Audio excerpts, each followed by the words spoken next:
Salut, c'est Fabrice. Aujourd'hui, au travers de cette vidéo, je souhaite annoncer officiellement le lancement d'un nouveau programme de service, d'une nouvelle plateforme dédiée aux investisseurs.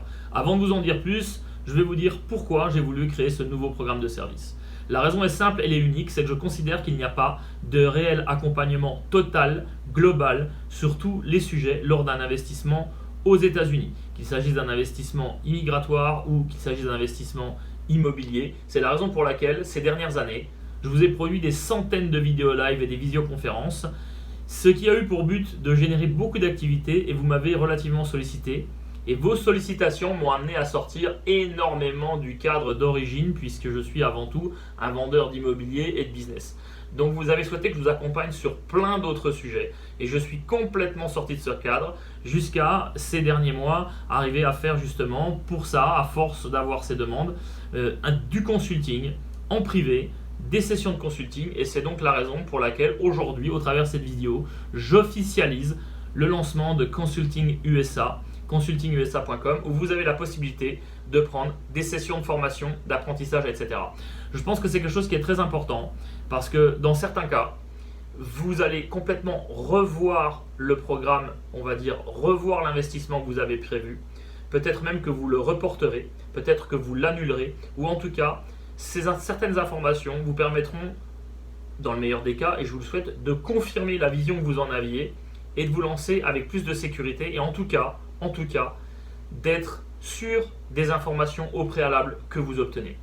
Alors, pour ce faire et vous montrer l'utilité un petit peu de ce programme, je vais vous offrir la première session gratuitement, une petite démonstration chiffrée qui devait vous aider à comprendre les choses.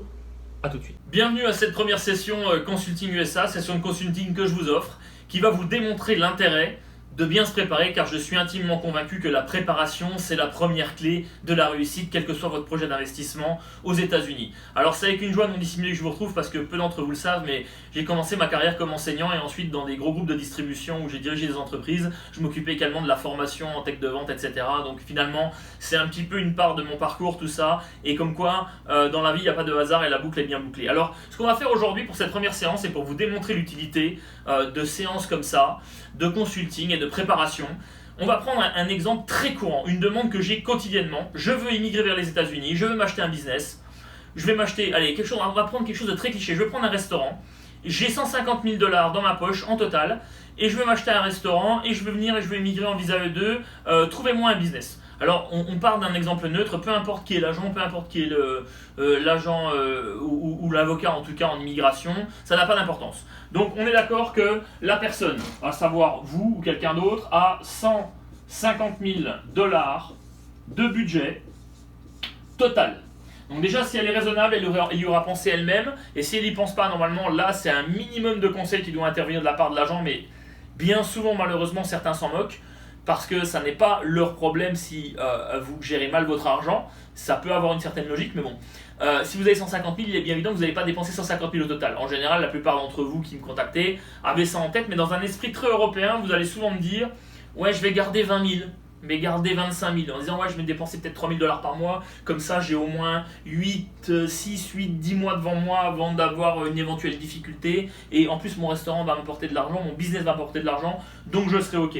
Vous allez me dire finalement sur les 125 je voudrais dépenser, allez sur les 150 pardon, je voudrais dépenser 125 000 $. Ok, très bien, pas de problème. Là, tout se passe bien, votre agent fait le boulot, il est dans vos critères, boum. Vous savez quoi? Il est même bon, il y avait un business qui était listé 150 000 et il vous l'a négocié à 120 000, bing, en cash. Donc finalement, vous l'avez pour 120 000 $. Super. Donc vous allez à l'ambassade, vous avez votre visa, vous revenez aux États-Unis, vous êtes content, tout s'est bien passé, tout le monde a assuré, vous venez signer, vous arrivez chez le notaire. Alors bien entendu, vous aurez fait le virement du virement des 120 000 avant le jour J chez le notaire. Vous aurez reçu aussi des papiers qui vous donneront le détail que je vais vous donner maintenant. Et c'est là peut-être que ça va piquer parce qu'à ce retard, vous serez engagé. Eh bien, forcément, le notaire, il ne travaille pas pour rien. Donc on va le mettre en rouge plus une dépense. Il va vous dire, voilà, vous avez 1 500 $ de frais de notaire. C'est très cohérent. Ça peut bouger un peu, mais c'est très cohérent par rapport à une moyenne d'achat à ce prix-là sur un deal commercial. Ok. 1 500 $ en cash comme ça là-dessus, pas de problème. Et puis, après, là, normalement, vous l'aviez en tête, mais c'est pareil dans l'excitation, etc., etc. Vous aviez un bail, et votre bail, vous avez un loyer pour votre restaurant. Alors, le loyer, on va dire sur un restaurant comme celui-là, à peu près $3500 par mois. C'est plus que cohérent et raisonnable et dans la plaque pour quelque chose de ce goût-là. Donc $3500. Donc vous arrivez, vous dites, ben oui, forcément, j'ai mon premier chèque de loyer à verser. Donc j'ajoute $3500. Mais aux États-Unis, au mieux, et je dis bien au mieux parce que vous êtes étranger, il peut vous demander plus que ça. De toute façon, dans tous les cas, vous avez premier mois et dernier mois. Donc, ah ben oui, on ne vous l'avait pas rappelé, hop, $3500. Et puis, ces premiers mois, dernier mois, et remboursement de la caution au vendeur. C'est pas le propriétaire des murs ne rembourse pas le vendeur pour qu'ensuite vous refassiez un chèque au propriétaire des murs. Non, vous faites un remboursement de la part donc de l'acheteur vers le vendeur du fonds de commerce. Donc vous avez encore, peu importe à qui vous le donnez, vous avez encore un 3500. Et alors là, il n'y a pas besoin d'avoir une calculatrice pour vous dire que ça fait $10 500 plus 1500. Et bien vous en êtes d'ores et déjà à $12 000 de frais. Donc finalement, 120 d'achats, on est déjà à 12 000 de frais, 132 000. Mais c'est pas tout. Alors ça dépend de votre contrat, mais la plupart du temps, et notamment dans ce cas-là dans les restaurants, en général, eh bien, et ça a une logique, et je vais vous expliquer pourquoi, justement, encore plein de détails comme ça en consultation privée, vous comprendrez l'intérêt, le pourquoi et le comment de chaque chose, et bien vous préparer en amont. L'inventaire n'est pas inclus.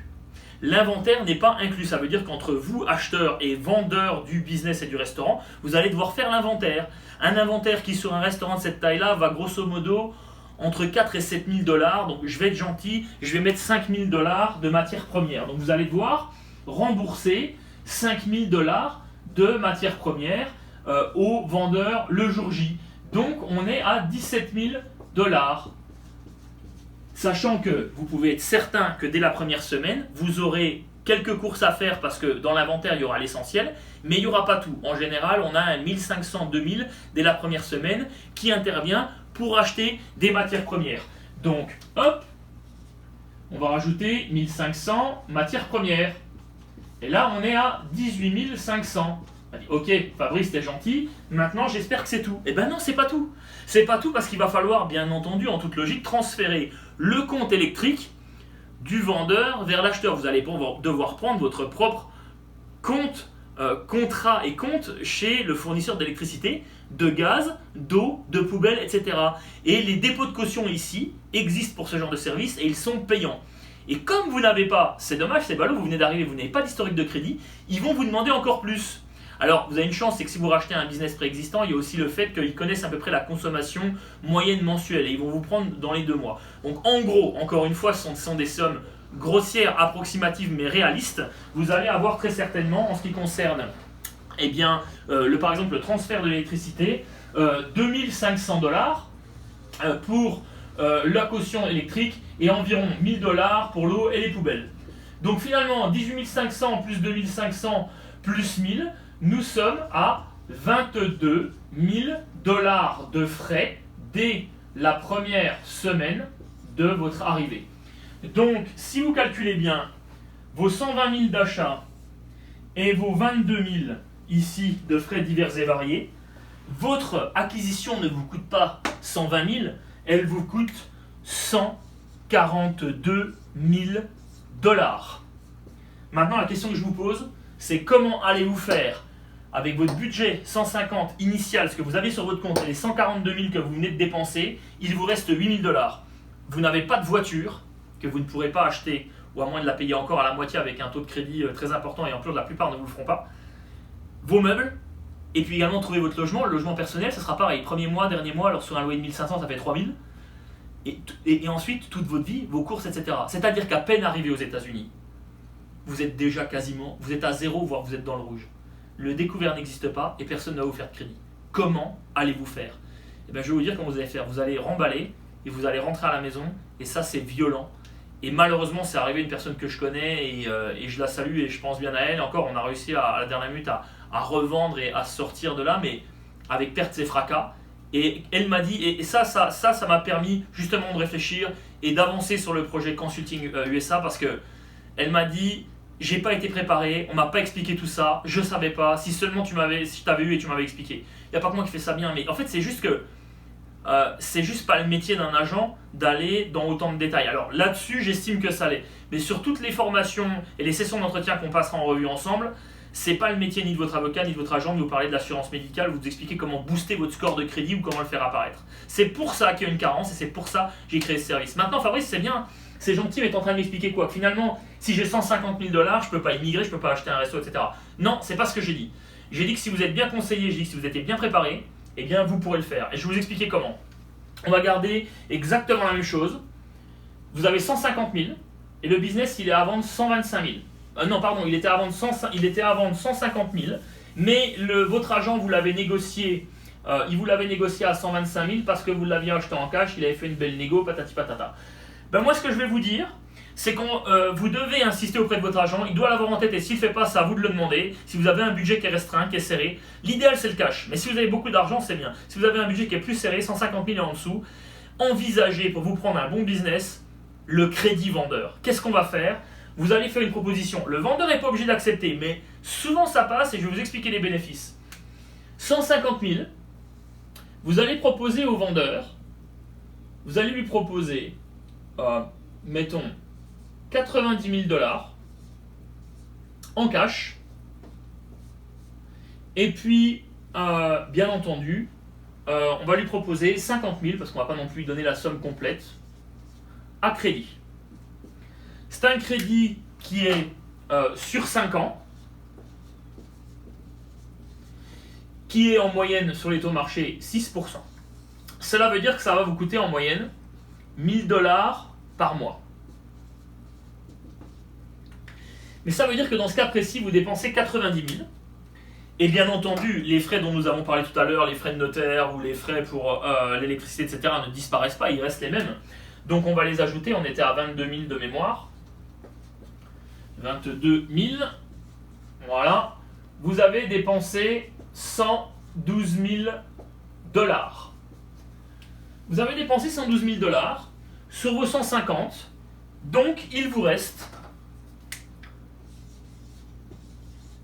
38 000 $ dans la poche. Vous n'avez pas de stress, vous pouvez acheter votre véhicule, vous pouvez installer votre appartement, vous pouvez payer vos cautions, etc. Et même lorsque vous aurez fait tout ça, il est fort probable qu'il vous reste 20 à 25 000 $ d'avance, ce qui n'est pas une fortune, mais qui est correct pour ne pas tout de suite prendre le bouillon, être en difficulté, et s'il le faut, laisser passer 1, 2, 3, 4, 5, 6 mois, le temps que l'activité reprenne si on est hors saison, etc. Voilà l'importance de la préparation, voilà l'importance du consulting et de connaître les choses. Plus les séances avanceront et probablement plus certains d'entre vous reverront leur projet, verront ça différemment, le repousseront en attendant d'obtenir plus de finances ou l'annuleront peut-être, mais c'est pas grave, au moins ça évitera des catastrophes. J'espère que cette première séance vous a plu. Pour le reste, c'est sur consultingusa.com. Salut!